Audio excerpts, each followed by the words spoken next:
Tea time, yeah, making a difference, one cup at a time. Tea time, yeah. So be sure to grab your tea, grab a seat, and tune in to Miss Liz. Tea time, making a difference, one cup at a time. Tea time, yeah. Tea time, time.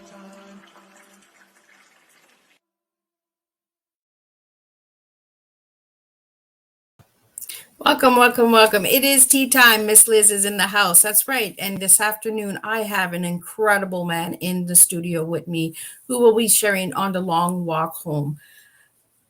It is a service that brings awareness to prevention for suicide in the veterans. We will be having a strong tea today, so be prepared. This tea may trigger some of you, so I want you to be aware to watch at your own risk. So we're going to start with a disclaimer, and then we're going to start with a little bit of intro, and then I'm going to get the incredible Ron Zaleski in the studio with me. Disclaimer for Miss Liz's Tea Time live shows. Miss Liz myself is going live using StreamYard. Before leaving a comment, please grant StreamYard permission to see your name at StreamYard.com. Please be advised that the content brought forward for any Tea Time shows hosted by myself, Miss Liz, is always brought forward in good faith. However, it may bring forward dialogue and opinions that may not represent my platform. The facts and information are perceived to be accurate at the given time of airing. All Tea Time guests and audience participations are responsible for using their good judgment in taking any action that may relate to the discussion. The content brought forward may include discussion to some where they may be emotionally at risk. It is significant to know that this show is engaging in discussion forums only to offer and inspire awareness and connection and is not providing therapeutical advice. If you have any questions about this disclaimer or the panelist discussion, you may freely contact me, Miss Liz, through my email at bookingmissliz@gmail.com. Moving forward, should you choose to voluntarily participate in this show in any aspect, I myself, Miss Liz, welcomes you. And should you decide that this show is not made for you at this time, I respect that choice and will see you at a future show at a later date. Now, we're starting off September, a new fresh month. So we have some fresh flavors and fresh topics coming to the table. So a little bit on today's guest. Ron Zaleski was born on November 11, 1950 in Southampton, New York, and attended Hampton Bays High School. At 19 years of age, he joined the United States Marine Corps, serving in the Vietnam era from 1970 to 1972. When Ron Zaleski returned home from the military, he learned that 2 members of his squadron had been shot and killed in combat. The other 3 injured. He was hit by a wave of emotions, anger, guilt, shame. The list went on. After hearing the news, Ron vowed to stop wearing shoes in 1972 as a memorial to his fallen brothers and to protest against the horrors of war. Ron still walks barefoot to this day. Ron would go on to own both a scuba shop and gym, but the anger and guilt he felt still lingered. In 2006, he sold his business and founded the Long Walk Home. The same year, he set out to walk barefoot across the Appalachians Trail. I'm going to get him to tell me what that is because I can't pronounce it. And to know more about Ron, check out his full bio on Miss Liz's Tea Time Facebook page, my LinkedIn, and my website. And now I'm going to get Ron in here because it's time to serve a good, strong cup of tea. So welcome, Ron. Welcome to Tea Time. It is an honor to have you here. No, it's an honor to be here as well. I appreciate that you invited me to have tea with you. Well, it is time to have a good, strong cup of tea and to get some awareness out there for the incredible men and women who have served, for our lives out there. So thank you for your services, first off, Ron. Now, I'd like to get into how it started and how it went about, and how many years has Long Walk Home been running for? Okay, before we get into that, I want to apologize that I'm electronically challenged, so all you're seeing is a picture of my face. I'm not trying to be rude, and I don't care if you see green stuff between my teeth or anything. So just forgive me for that. And The Long Walk Home, I founded it in 2006. What had happened, um, I stopped wearing shoes when I got out of the Marines as a memorial for my friends that had died and suffered, because I carried all this guilt and shame and anger. And, I wanted, the way I felt I could honor them is by living up to the freedom they died and suffered for. And so I was going to not wear shoes. I can do what I want. I'm free. But, that was 20-year-old thinking. I realize now that I'm free to do what I'm told, and there's consequences for all my actions. And I founded it after 9/11 had happened, because I didn't tell people that I had even been in the military. And if anybody asked me why I don't wear shoes, I'd say, I don't feel like it. You got a problem with that? Because I would fight with everybody, because I was so angry how we were treated. I was never in combat, and I don't believe in war. And I went in the military to hurt my parents. And that's 20-year-old passive aggressive thinking working there. And then you discover the consequences for your actions. So I carry this anger, guilt, and shame, because I felt, did I do the right thing? Was I a coward? Did I do the right thing to stick up for what I believe in? And then other people suffered because of that. And so I write about the whole thing in my book and my transformation. And I'm really transparent in it, because my first attempt at the book was I preached and told everybody what to do. And after I read half a page, I wouldn't read the book either. So then I became really transparent, which was really beneficial to me, because then I got to see who I was and why I did things. And then I could change. And that's, why we do this. When I first did the first walk, it was to create awareness. I had this naive notion that I knew everything, and that, I knew what was going to happen, and I'm going to walk the trail, create awareness, and change laws, and do all these incredible things. I didn't realize on the first walk that my walk on the Appalachian Trail, that's a 2,174-mile trail on the East Coast over mountains and everything. That's America's version of the Vision Quest. And on that trail, it allowed me to forgive myself for sitting on my hands for 33 years. And I did create some awareness, but that's all I did. And it wasn't enough. I mean, I was definitely not happy with not getting any results. I went to Washington, and it was like I talked to one of the trees out in the woods. And then, I sat with that, and I figured, well, I have to do more. So then I realized that, just to create awareness is no good. You have to create awareness, and then you have to have a plan. Then you have to have the plan get instituted. Then you have to get it carried out. Yeah. So after going, walking the Appalachian Trail, creating awareness, but that's as far as it went. As far as I was concerned, it didn't help a soul, except myself, which at the time was huge, but I didn't realize it. So what happened 4 years after I got off the Appalachian Trail, I had made a sign, and at that time it was 18 vets a day committing suicide. So I was a walking billboard with a sign that said 18 vets a day commit suicide. And I had a petition that I had people sign that I was going to bring to Washington to get mandatory counseling. Because I figured, now I have a plan, I'm going to get it instituted, I'm going to get it carried out. So then I walked across the country barefoot, carrying that sign and getting people to sign a petition. And still this delusional thing that, I'm going to change these laws and all this stuff is going to happen.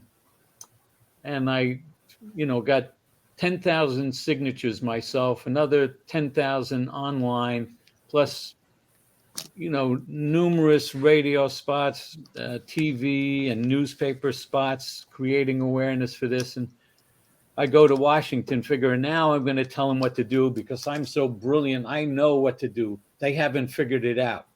I didn't realize they knew all along what they should be doing. They just don't do it, because nobody says anything. So I go there to say something, but I'm just this lone voice out in the wilderness, this barefoot nut screaming in the halls of Congress. And then I cried because, I did this and what happened? You know, all these kids are still killing themselves and they're still creating dysfunctional homes and, all the other things that we bring upon ourselves. And then I opened up a shelter in the Keys because I figured, well, you know what? I can't go tell somebody what to do if I'm not doing it, because I won't help you if you tell me, do my dishes and you're going to sit at the table and, play a video game. I'm not doing your dishes. But if you work with me, I'll work with you, but I'm not going to work for you. Yeah. So I figured, well, I don't go to Washington and tell them what to do. I go to Washington to ask them to help me with what I'm doing. And in Washington's case, then I give them the credit for everything I've done. So I open up this shelter, and that's where I learned the difference between helping and enabling. Of course, I enabled a lot of drunks in the Keys. They loved me. But when I closed the shelter down, it's like I just took my hand out of a bucket of water and didn't make a difference. Wow. And I had never, before 2006, if I ever helped anybody, it was because I was going to get something out of you. And on the trail is when I started to learn about when you do something for somebody else that you love, when they grow or they change, that's the reward for you. It's like I get more out of it when I help a young man than he probably gets out of it. It lights me up like a Christmas tree. So I get where it's not like people say, oh, it's a selfless act. No, it's not a selfless act. It's selfish because I feel so good when I get to help somebody else or walk with them on their journey, because I've learned I don't change anybody. I can inspire you to change, and I can show you the path I walked on. And if you allow me, I'll walk on that path with you. But you know the answers to your problems. You know the answers to your questions. If I give them to you, you can use me as an excuse if it goes wrong, because that's what I used to do. I'd ask somebody for advice and they'd give it to me. And if it went bad, well, it's not my fault. This idiot told me that. Well, I'm the idiot because I didn't seek inside. And that's what's really neat about like the Appalachian Trail. That's why I call it America's Vision Quest, because you spend so much time with you. You get to ask yourself, and if you're really good, you listen and get the answers. So, so but how I learned that lesson about helping and enabling is we had a guy, I lived like 1,000 feet away from the shelter because I was taking care of my mother at the time before she died. So I would go home at night and take care of my mother, and in the morning I would come in. And at this time, I had up to 9 guys living in the shelter. They watching TV, eating food, not doing a thing. I'm not asking anything of them except just don't drink in the house. That's all I ask. And so I come in one day, and one of the guys says, hey, Ron, one of your buddies was here last night using the shower. And I had built an outdoor shower because it's so hot in the Keys, and, they can't get showers. And I use it too because I'd work out there and then, take a shower. And he says, yeah, a buddy of yours came by last night and used the shower. I says, who was it? He says, no, I don't know who it was, but he shit in the shower. I says, well, did you clean it out? He said, no. Nobody in the house could clean it. Everybody had these amazing excuses why they could not clean that shower. I cleaned the shower, and I want to just get this guy and rub his face in it. And I go home the next day, the guy comes again. They said, oh, your buddy was by again last night, and he shit in the shower again. Did you clean it? No, I'm cleaning it out this time. And I'm screaming, I'm livid. I'm like, God, what are you trying to tell me? I'm so angry. I want to beat this guy up. Then I got that guy was me because you couldn't help me unless I allowed you to help me. I will show you you can't help me by destroying any help you give me. That's when I realized, you know what? I can I can't help you. This is what I can offer you, and this is what I want in exchange for that. If you want me to help you, this is what you have to do. If you can't do that, that's fine. You're doing great sleeping in your own puke. You don't need my help. You're doing great. But when you're ready to make a change, let me know, and I'm here to work with you. But I'm not going to do all this for you and get pissed on. Yeah. So that was a really big, I get a lot of God moments, and I work really hard to listen and try to see his message. I can't read his handwriting, and most of the time I don't understand the language he's using. But once in a while I get it. And that was one of the times I got it. So, I continue to help. And like when I walked the Appalachian Trail, just to go backtrack a little bit, it was one of the most physically challenging things I did, because I basically slept on the ground for a year in the dirt, walking barefoot, walking through snow and thunderstorms and, all sorts of, getting my feet cut. And it was really physically challenging. And like the veterans comprise 7% of the population in America. Over Wow. 30% of the veterans are people that walk the trail. 30% of the people that walk the trail are veterans, because they're trying to find their way home. Because to make that transition from the military to going home is really severe. People think, oh, what's the big deal? You haven't gone through it, so you don't know what you're talking about. And you have a really big shift, because when you're before the age of 19, the world is black and white for you. There's no gray areas. You said this to me, you lied to me, you're a hypocrite, and then you believe everything they tell you in school. Well, at least I believed most of everything they told me. And then when you find out the reality, it's way different. It's like, they tell you, oh, we're going to do all the stuff. You're a hero to go in the military. And then you go in, and I wasn't in combat, but I talked to a lot of guys in combat that, they tell you all this stuff. When you go over there, it's nothing like what you say. And anybody that was overseas in combat and comes back, the only reason they go back is for their buddy. I haven't heard anybody that went back for his country. They go back to save their buddy and to be with their buddy. So it's pretty sad, and it's what blows me away is people say, oh, we'll always have war till the day we die. It's inevitable. I'm thinking, and we say we're the smartest animal on the planet. Well, I kind of beg to differ there. If we're so smart we can send a man to the moon, how come we can't figure out how to talk and live in peace? Exactly. So that to me, and we glorify war by saying, oh, war is evil. We're gonna fight evil. No, war is stupid. What's evil is our apathy. And I get a little hard on myself, because I sat on my hands for 33 years, and my mantra back then was, so what, who cares, it doesn't matter. Because I gave up. I became a victim. But after 9/11, and I had this epiphany, because I had a gym and a scuba shop, and one of the things was I taught kids to swim. And I'm bringing these little 5-year-old kids to the edge of the pool.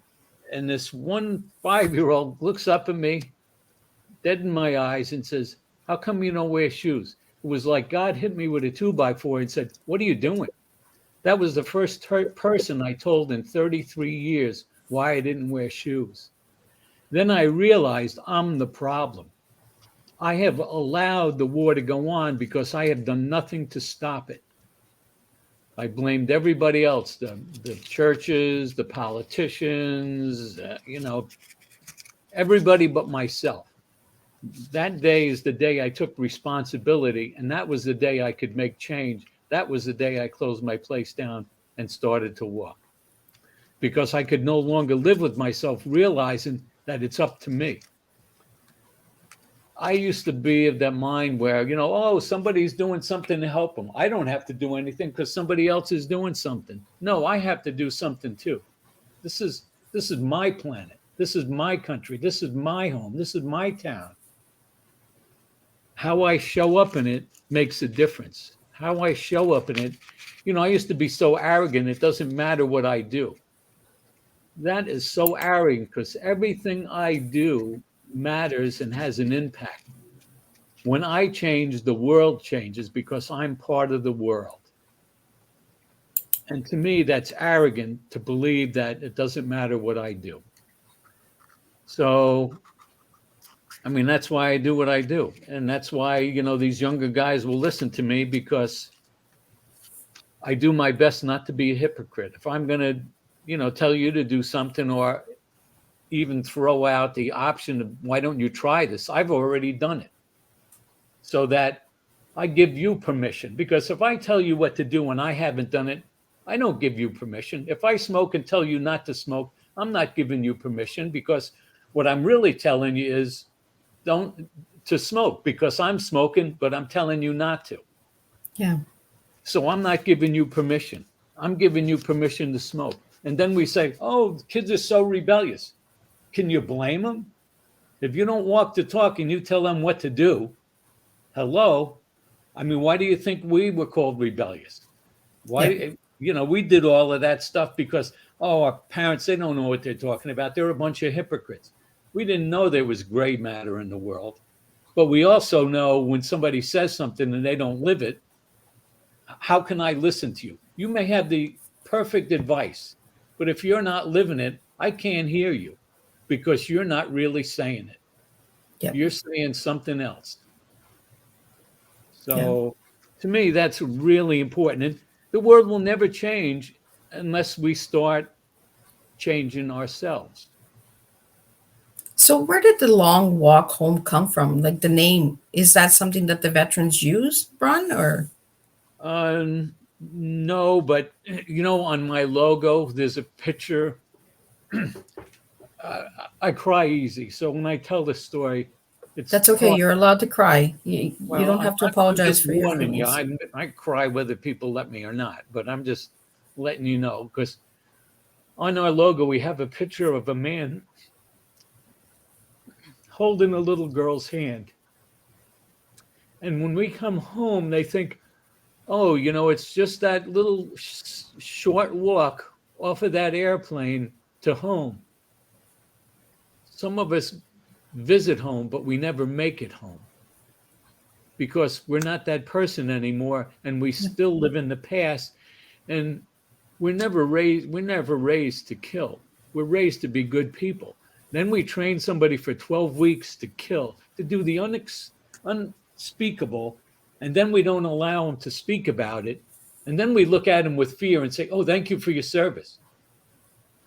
No, you want to thank a guy for his service, say, thank you for your service. What can I do to help you? How are you doing? Can I buy you a sandwich? Is there anything I can do for you? Here's a kid that was willing to lay down his life for you. And all you can do is say, thank you for your service. And you can't reach your Tyrannosaurus Rex hand into your pocket. Exactly. Or give him the time of day and spend 2 minutes with him. Please. That's not thank you. That's lip service. Yeah. And exactly. And I'm glad that you brought that up, Ron, because a lot of people say thank you for your service, but they'll walk right by a veteran and won't even give them acknowledgement for the work and the life that they put on the table for your freedom. A lot of people will say thank you, and remembrance, they won't even wear the poppy, won't even say thank you. So I think that's something that we really need to bring awareness to is, it's nice to say words, it's nice to say things, but our actions really need to step up. Yeah, it's better than calling us baby killers like in my generation, because, we do the unspeakable, then we believe we're monsters. And then when you reinforce it by calling us monsters, and they wonder why there was such a high suicide rate. And people say, just get over it. I say, okay, you're in a car, you're driving, your whole family's in a car. You get in this horrific accident, everybody dies but you, and it might be your fault. We'll never know. Get over it. You know, when you get in a car, accidents happen and people get killed. What's the big deal? That's what you're telling this 19-year-old kid that walked away from reading comics, riding a bicycle, and trying to get a date with the girl next door. Now you put him in a world where he sees extreme horror and he sees the world in a cold, hard way. I mean, my father beat me physically or verbally every day of my life. And I thought he hated me. But what he was doing was preparing me for the world he saw, which was horror. Because we're Polish. I'm third generation here. My father was in World War II at the end of the war and went to Auschwitz, where they're scraping our relatives off the floor. What do you think that does to a 19-year-old kid? You know, it's just, you know, and I just do my little part to help make the world a little brighter for that young man or woman. You know, we may never stop war. You know what? My goal is to help this young person and help him end his internal war. Because that's what it's about. That's what it's about. You know, people say, oh, protest war. I says, I'll protest war the day that we stop having divorce. How can I protest war when we have two people that say they love one another and they get to a point where they would kill one another? So the war is here inside. That's where the war is. And that's what we have to end. And it's the fear. You know, it's, you know, the greed or fear we're not going to get enough, so we have to attack them. And, you know, I'm not saying we lay down our weapons and don't protect ourselves. You know, we have to be vigilant. We have to take care of ourselves. But there's a right way and a wrong way.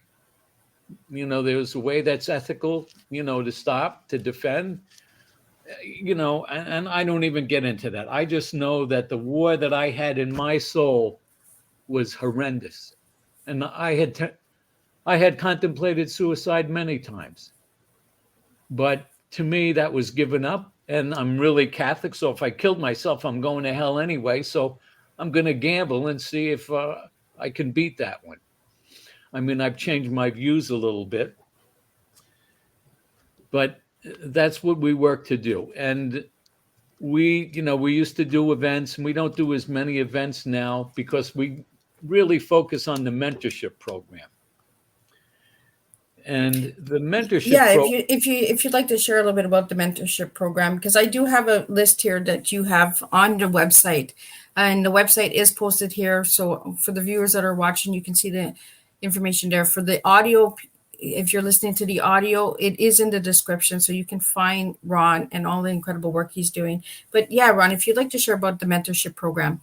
Yeah, I would. But before I do that, I want to just make a statement. You know, I'm in America right now. You're doing this with me, this radio station, and you're in Canada. And I had a booth at an event in the Keys. There was 30,000 people there. More Canadians stopped at my booth to talk with me and thank me than Americans. I was so ashamed that day of my country when foreigners, and I know there wasn't 15,000 Canadians at that event, I'll tell you that right now. And for more of them to come and stop and see me and thank me than my own fellow countrymen, I was ashamed. I was embarrassed. So I thank you that you got a hold of me to do this podcast. And I just want to acknowledge that, because we think some of the things we do don't matter and make a difference. Everything we do, like you're just doing this with me, it makes a big difference, even if it's just between you and me and nobody else. So with the mentorship program, what we do, it's been an ongoing thing, because with me, everything's learning. And I developed all the challenges through my struggles and my self-awareness and my growth. And they're 10 challenges, and they're simple challenges, but they're powerful because they cause you to think And when you think is when you can make the shift. Because if you don't think and you go through life unconscious, like most of my life was pretty much unconscious, I would react instead of act, then you can shift and change. Because I can do all sorts of, I can give you money and do this, but if you don't change, I might as well just throw it away. I'm not helping you because it's just stuff. So these challenges, like the first challenge is, what are you grateful for when you wake up? What are you grateful you accomplish at the end of the day? Now you think, if you're older like me, you think, oh, what's the big deal? I wake up every day and I'm pretty grateful, this or that. Well, if you're a 20-year-old that thinks he's a monster and you're drinking a fifth a day and you got a gun in your mouth every so often to play with it, that's a tough question to answer. And we had a kid that had a gun in his mouth, drinking a fifth a day. It took him 2 days to answer that question. I acknowledge him for the courage he had to answer that question. Just doing that one challenge changed his life, because now he had something he was grateful for. He had something to live for, and he saw a bright spot in the day.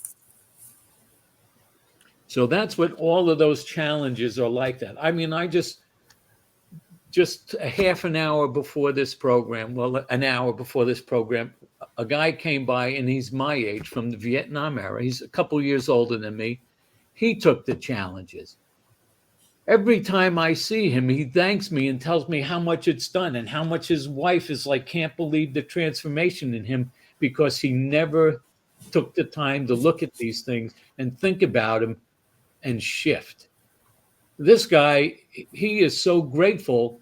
And the ones that are grateful are the ones that change. Because if you don't change, you don't put any effort into it, it's no big deal. But if you change and you get something out of it, you are grateful because you see what it's done for you. That's why I'm so passionate about it, to share it with others, to get them to change. And I don't go to a guy and say, oh, you're a mess, you need this program. No, I don't say that, because in the military, we're not trained to go for help. We're trained to be the help. We're trained to be the guy you go to or the woman you go to when you got a problem, and we take care of it. So we're not going to go for help. And it's funny, because when we first put our mentorship program out there, we said, who wants help? It's like not one response. Then I looked at it and I said, well, I wouldn't even sign up for this. And I made it. Then we said, okay, who wants to help a veteran? We had to shut the lines down in 40 minutes because we were so overloaded. Wow. So when we put it that way, because we have this desire to be of service, because here we were at one time ready to die in service of our fellow man. And now that's gone from us. So part of our challenge is help you create a new mission.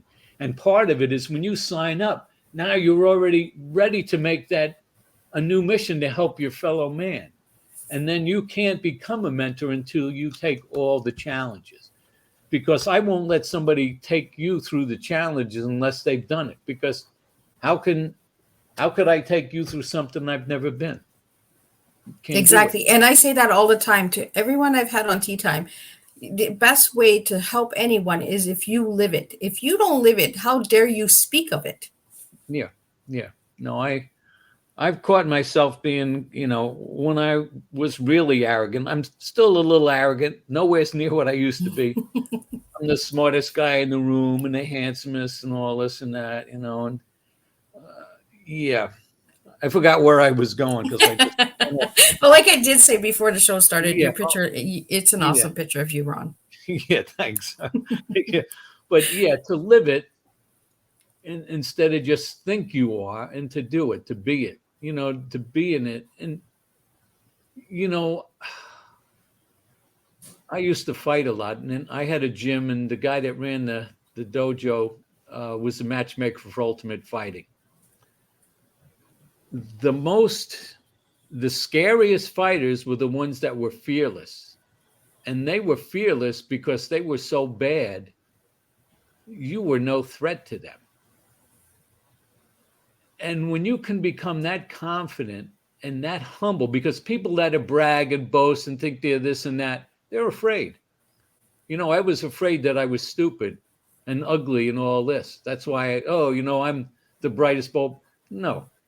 But when I became humble, which God definitely humbled me on my walk across the country, that's when I had real strength.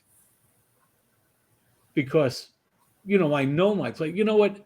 I wish people could see themselves the way I do. Because when I look at people, sometimes I say, my God, you are so awesome. Look at what you can do. Look at what you've accomplished. And look at so much more that you can do. But they hide themselves like, oh, I can't do that. I'm not enough. You are more than enough to do anything. You can do anything you choose to do. And then they die or they're on their deathbed. Oh, I should have done this. I could have done it. Do it today, man, because every minute after I get off this, or even after this second, is a bonus. It's gravy. Don't throw it away. Don't throw it away. It's too late then. If you believe in reincarnation, okay, you'll get another chance, but you're not going to remember the time you wasted, so you may be wasting it again. You're just going to repeat. Yeah. I tell people, you don't have to believe anything I say, but the day I walk on water, that's the day you believe me. Yeah. So I'm a guy just struggling like anybody else, and these mentorship programs are awesome because, and you don't have to be a veteran to do it, because we mentor the families as well, because they go through a struggle that is totally ignored. The spousal abuse, the child abuse, the drinking and the drugs and all, it's insane. And they suffer in silence. And to say anything is unpatriotic. I've had women tell me, geez, I don't want to seem unpatriotic, but I'm glad when he leaves because I can't handle him when he's home. Let's help them. Yeah. Let's help them. And we help them by saying, how would you like to create a new mission? How would you like to help somebody else? How would you like to help a fellow veteran?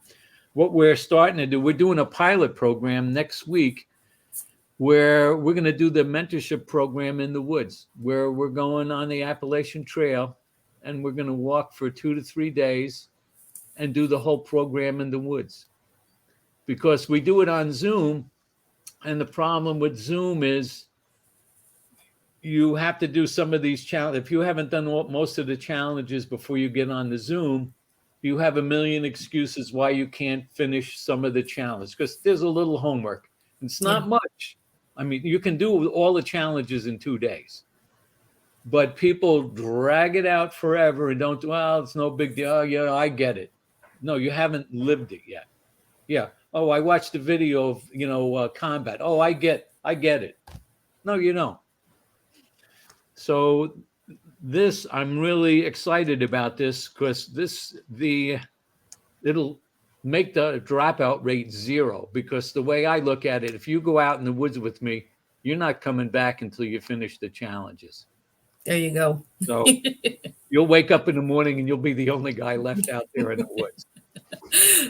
And I think that's what we need, right? We need more pilot programs like this where it's on hand, because it's like you said, like when you do it virtually, everyone is like, well, I'll get to it later. I'll finish it later. But they never do. Or they say, oh, I finished it. But there's no proof of them finishing it, right? So yeah, well, and it's work. We do the Zoom because I don't want to. We do it on email and Zoom, and we're going to do it. We tried doing it live. So now we're just going to do it in the woods, because I don't want to have anybody to have an excuse why they can't do it. And it's work. It's work. People don't like to face themselves. The 73-year-old guy that just left here an hour ago, I never looked at this stuff. I wished I had this when I got out. So this pilot program that you're talking of, Ron, is there a sign up for it? Is it on the website? How can we don't have it on there yet, because we're just doing a dry run with a couple people. We already do. Okay. We do the mentorship on Zoom now, and it's good because it's cool, because people that really want to change, you can see when the light bulb goes off. You see that that awareness in their eyes when they get it. They, oh my God, and they call me up and thank me. I mean, some of the challenges people are really resistant to and yell and scream and all that. And then they call me later. Thank you. Because they had to go through it. They had to go through it. So now, Ron, I'm going to give you a little bit of homework since we're talking about homework here. So if I ask you what your T is, what would your words be for your T? Yeah, and you sprung that on me before we started. And I'm like, oh my God. I always have a little twist to my tea times. Yeah, well, the first T would be trouble. And what would your E be? Everybody. And your A? Awareness.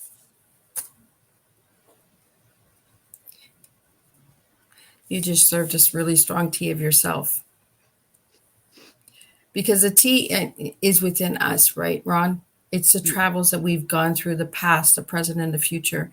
And this is exactly, you were troubled in the younger age. You struggle, and you even still today admit that you're struggling, and everybody, you're out there trying to help everybody and serve everyone. And that's part of the service, like you mentioned, as you were sharing your story, is that veterans, when they come home, they're so used to serving their country. When they come home, who do they serve? What do they do, right?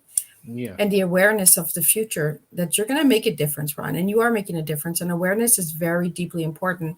But like you mentioned, when you shared your story, you have to have the action with the awareness too. We can give out as much awareness as we want out there, but if we don't talk the walk and do the walk, how do we make a change? Yeah, it's funny, you say that, because when I was walking on the trail and a woman found out what I was doing, she says, oh, you got to mention about the depleted uranium and all of that and what it's doing to everybody. I says, well, how much are you doing about it? She said, just talking to you. I says, well, that's how much I'm going to do, because that's how important it is to you. And then Exactly. She went away angry. But that's what it is. They get angry because they're not willing to take the steps that they want us to take. No, yeah, they want us to push their car while they sit on the side of the road, Yeah. And that's not going to happen. Well, it's almost like the story that you mentioned earlier when we first started the tea time, is that person shitting in the shower, right? Yeah. You can't help somebody that doesn't want help. It doesn't matter how much you love them, how much you care about them, until they're ready and willing to get help. You can't move forward, right? Yeah, and you know what?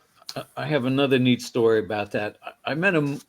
Well, I know a lot of mothers, but this one mother was telling me, I took in my daughter, and she lived with me for 6 months, and she had a drinking problem, a drug problem. She had trouble with the law. And I badgered her for 6 months. Well, you got to do this. You got to do that.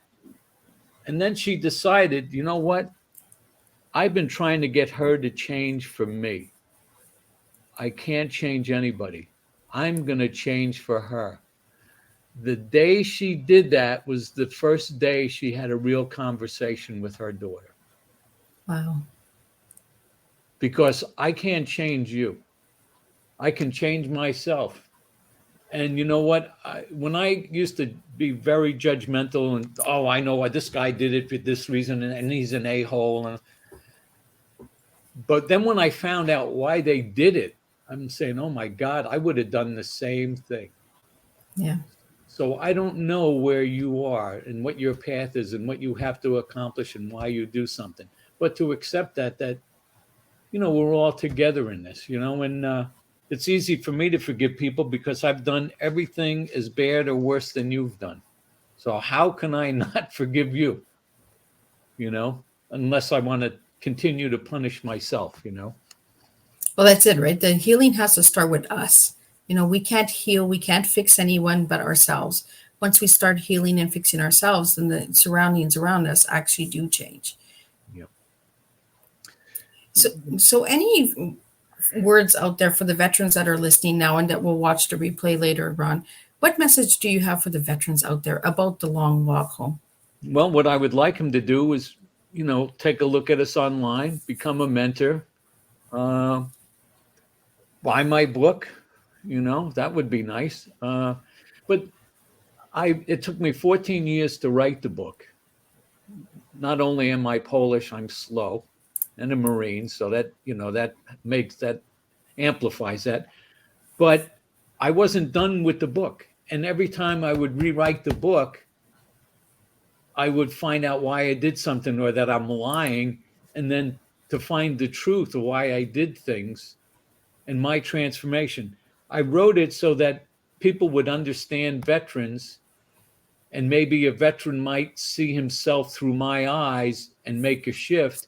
And then also so my children know who their father is, because they think, oh, I know you. I spent my whole life with you. Yeah, but you don't know me before you were born. You don't know what I went through and what the lunatic and why I do what I do to you now. And it's really cool because my son's read my book, and I have a closer relationship with one that has fought me most of his life. And that is worth the 14 years and the price of the book for me. If nobody else looks at it, I'm thrilled. Yeah. And I think our children actually understand us better when they read a book or they hear our story through a different avenue than ourselves. Myself, Ron, I've shared my personal story. I've overcome a lot of stuff. And my children, when they read my book, they were like, oh, okay, Mom, now I get it. Now I understand. Where if I would have told them, they would have been like, Mom, can you stop, please? And I'm sure that's where it came with you and your sons as well, is that, okay, Dad, yeah, I know you, like you raised me, I know who you are, but they didn't actually know who you were before they came along. Yeah. So what I would like, any veteran to do is take a look at that and, sign up for the Zoom, take a challenge. And when we put the walks out there, go for a walk or do a one-on-one and give me a call. My phone number is on there. I mean, I'm real reachable. I may not be able to answer the phone right away because I have calls while we're doing this, but I will get back to you and we'll do whatever we can to help you or just to talk. I mean, nobody's broken as far as I'm concerned. We've made mistakes, but let's not make that mistake define us. We are many things. I'm many things. I'm a good guy. I'm a bad guy. I'm lazy. I'm industrious. I'm stupid. I'm smart. I'm all of that. But who am I going to find myself as? Who am I being? Am I going to be that loving father that tucks his child in bed? Or am I going to be the monster that hits him? I'm a choice at every instant. Let's be mindful and make that choice the right choice. Make that choice a loving choice. I loved it when I was walking across the country. I was in a space of being fearless. I had no expectations. I had no doubts, no fears. It was like I was guided. I'm doing what I'm supposed to do. I have a purpose. We'll help you find your purpose because we had a mission at one point. We had ultimate service, an ultimate purpose. What is our purpose now? What are we going to do now? Let's create a new mission. Let's be that man we want our daughters to marry. Be that man we want our sons to be. Let's be that inspiration that people want to come up and talk and share and be with us. Yeah. I used to be the guy that walked down the street and everybody went to the other side of the street. Let's be somebody else. Let's make the world a better place. So maybe the world's all screwed up. Maybe the politics are all screwed up. But let's make our corner of the world better. Yeah. Let's not perpetuate fear. This party is the enemy. No, they're opponents. They have a different point of view. We all want peace and love and prosperity for our family. We all want the same thing. Why do we have to code it in such adversarial terms? We don't need to do that. We all want to help. I mean, one of the biggest things to me is people, they say they feel alone. There's almost 8,000 people or probably 8,000 people on this planet, and you feel alone. Every time you turn around, you're tripping over somebody. Somebody's in your face. You're not alone. You feel alone because you're afraid to talk to him. You're afraid, oh, he might hurt me. I don't think so. You're never going to know if you just say, hey, how you doing? Boy, that's a pretty dress you have on. Well, I'm glad you're here. Anything, but be sincere and really mean it. And it's amazing. I go up to these guys that are scary looking people, scars, tattoos, growl, and I'll say, I'll make some wisecrack about one of their tattoos. And the guy will crack a big toothy grin and we'll start a conversation. Not everybody's an axe murderer. I know the media likes to portray it that way, so they sell more paper or something. But, more people are out there that are good than they are bad. And even the bad ones, they need help. Yeah. And they don't know how to ask for it. So during your walks, do you have any prevention for the suicide for the veterans? Like I did a little bit of research on the website, Ron, and you're bringing awareness to the prevention of suicide. So is it because when the veterans come home, they don't feel home anymore, that we're having this increase of numbers? Well, what happens, there's a lot of different levels to that. We also offer a suicide prevention workshop. But what happens, okay, you're a 20-year-old kid. You believe everything they told you. You go over for your country, the Taliban, they're terrible people. You go fight that fight. Then they pull everybody out, leave all the weapons there. Now we've trained them all to be better terrorists. And we leave all that weapons and stuff and just pull out. And I just lost 2 legs for what? Everything I went and fought for has just been undone. I know that's, there's a lot of gray area. I'm just being a little to the one side of this whole thing because a lot of good has been done, but it just doesn't make sense to, especially since they don't tell you everything. Yeah. So you don't really know what the truth is, but you see that kind of stuff and you start to be disappointed in your country. And then you come home and then people talk, oh, the war is stupid and this and that. And you just spent 20 years of your life fighting it. And now you're calling it stupid and pointless. And so now you feel worse. And then you were in charge of $1 million worth of equipment and men. They come home, they don't trust you with a broom. We have post-traumatic stress, or you might flip out at any minute. You can't push a broom. So then you get angry, you have no purpose. All your positions have been filled at home. You were the man of the house. Now you just came home and you're like a guest. And you have explosive anger now. Because you see the world in a different way. You hear the stuff in news doesn't match anything like happening over there. So you get angry and, it explodes. We're taught extreme prejudice. Somebody does you wrong, you kill them. It's pretty cut and dry. So here, some drunk driver kills your kid. You kill the guy. You're not supposed to do that, and they do it, and then they go to prison for the rest of their lives for something they were taught to do, and that they're going to regret for the rest of their life anyway, because they can't bring back the child. So you can't punish that man any more than he's punished by losing his daughter. Yeah.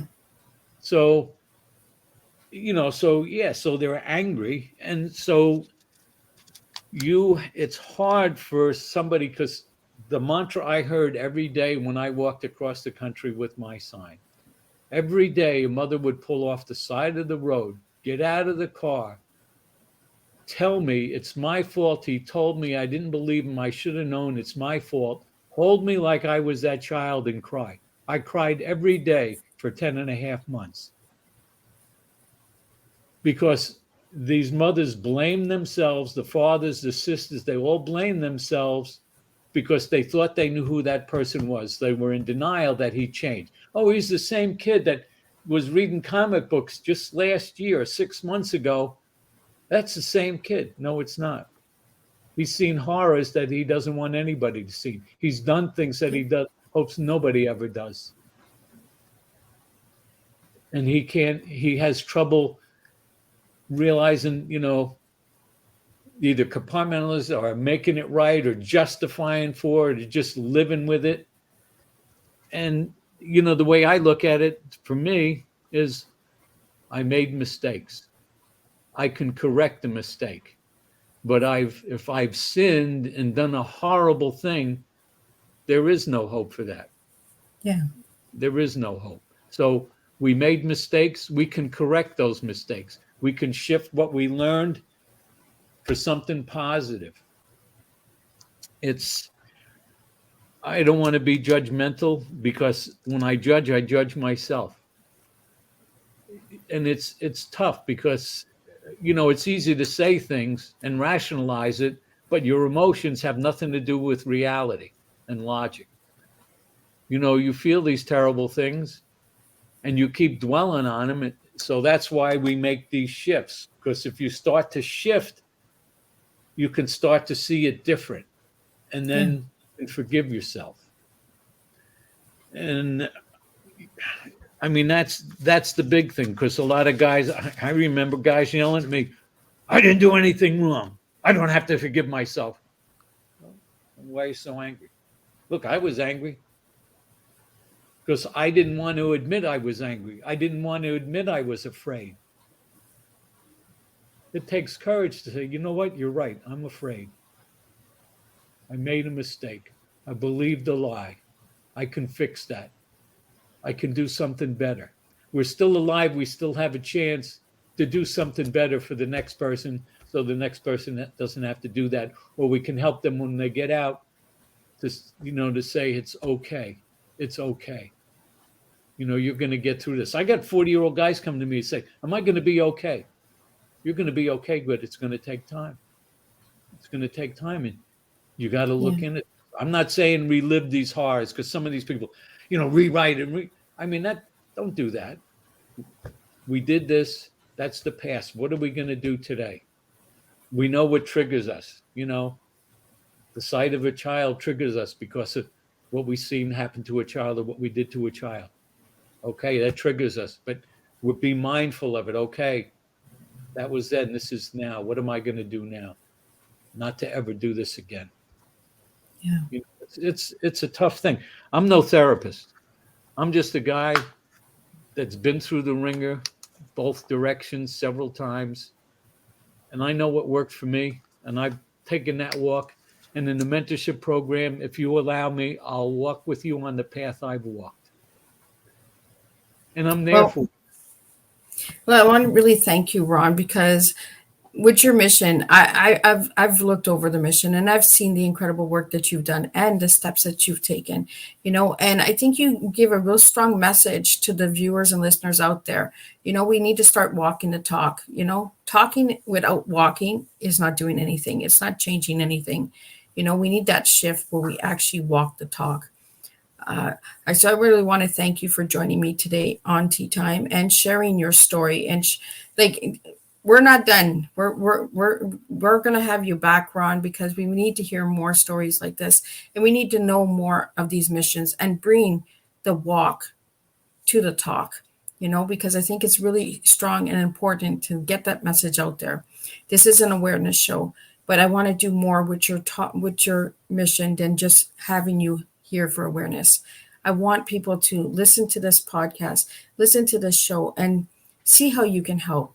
And just by sitting and talking with a veteran will make a difference. Don't just thank them for their service. Actually take the time to sit with them, have a coffee with them, invite them to your home. They're not monsters. They're human beings too. So Ron, I really want to thank you for joining me today on Teatime and sharing your story. We're going to go a little over the hour, but I want you to give any final words out there for any of the listeners that are listening now or watching the replay. If anybody has any thoughts or suggestions how we could improve what we do, I'm all ears. I may not institute everything, but I'm always looking to improve what we do. And, we need help. Like every nonprofit, we need help with funding. It costs us like $1,600 per mentor, and it costs us $800 for everybody we put through an assist program. We cover all those fees. We've been doing it by donations from people like you. But, don't do it out of guilt. do it because you look at what we do and say, I like what they do. I want to be part of this. I want to be a mentor, or I want to help financially because I can. Don't do it for guilt. I mean, I'm good with the guilt. You know, Catholics, we were trained with guilt. I think what they say, what Jews invented guilt, and the Catholics, the Jews invented it and we improved it, or something like that. So I don't work to do that. I want you to believe in what we do. Yep. And I want you to be part of it, and then help. I'll go anywhere to speak and set up a program. So I really appreciate it. And I thank you, Canadians, for how you step up to the plate to be grateful for our military and what we sacrifice. Thank you. No, thank you. And thank you to all the listeners and viewers out there tonight that have tuned into our tea time and who will watch the replay. And if you have any questions or anything at all of Ron's information will be in the description for the audio recordings. And for the visual one, you can tune in to Miss Liz's YouTube channel, and you can watch it at any time, and you can watch it bit by bit or all at once. If it's too much for you all at once, just take a break and come back, grab a tea, and come back and watch the rest. But again, thank you, Ron, for joining me today on Tea Time. And thank you for allowing me to have you share your story on my platform. I'm truly honored. And I want to thank everyone who is working with the Long Walk Home and your team for everything that they're doing as well. And we will see everyone back here on Tea Time on September 7th at 7 p.m., where I have DC Gomez coming in, where she'll be speaking about her books, her fantasy books, and limiting beliefs, because she does have her story too. So I will see everyone for tea on September 7th at 7 p.m. Eastern Standard Time.